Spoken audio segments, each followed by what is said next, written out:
The Cool Bean. Written by Jory John and illustrated by Pete Oswald. The Cool Bean. Written by Jory John, illustrations by Pete Oswald. Watch out! Here come the cool beans. The cool beans. Oh yeah, check out how they move. Look at the way they swagger. Notice their sunglasses. Yow! The cool beans are known all over school, from house to house, across town, beyond county lines. In the olden days, last year, we were all one big pod of beans. We were a mixed bag, but somehow it worked. Yep, those were the good old days. And then we stopped seeing each other as much. Sigh. That's just how it is sometimes. You spend less time together, even though you're not totally sure why. I watched as the beans I knew so well, the beans from my own pod, become the cool beans. Oh, they were so cool. One of them could play the guitar. Cool. One of them could draw the best superheroes. Cool. One of them could jump higher than any bean I'd ever known. Cool. Me? Well, I mostly stayed the same. Sure, I made some small changes. I wore sunglasses. Too big. I slicked my hair back. Too slick. I strutted around. Ow! I swaggered. Oof! I was still picked last for everything. My clothes never seemed to fit. I snorted when I laughed. Honk! I walked into stuff. Whoomp!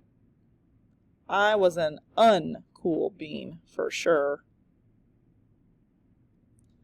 I started thinking of myself as just a common bean with no special skills. I couldn't compete, so I didn't even try. I'd never be a cool bean.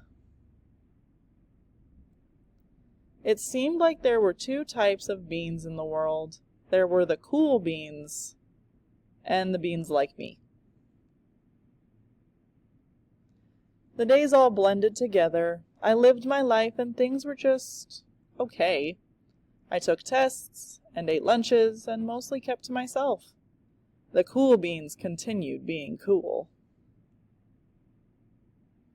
I mean, sure, I missed them a bit, but it's not like I was going to say anything. I felt like all that coolness had gotten in the way of our friendship. And that's how it went. Until one day. I was in the cafeteria. I dropped my lunch on my loafers. Oh no, not again. But then something sort of miraculous happened. Out of nowhere, one of the cool beans helped me clean it up. He didn't even say anything. He just gave me a nod. That was it. Later, I was out on the playground. I tripped and scraped my knee, and maybe cried a little bit, and everybody saw it. Another one of the cool beans came to my side, and without a word, he dusted me off. That afternoon, I was sitting in class. I wasn't really paying attention. I didn't notice, but our teacher had called on me. Everybody stared. I sat there in silence. Nobody said anything. And then, everybody just laughed at me. That was it. After today, I was officially a has-been.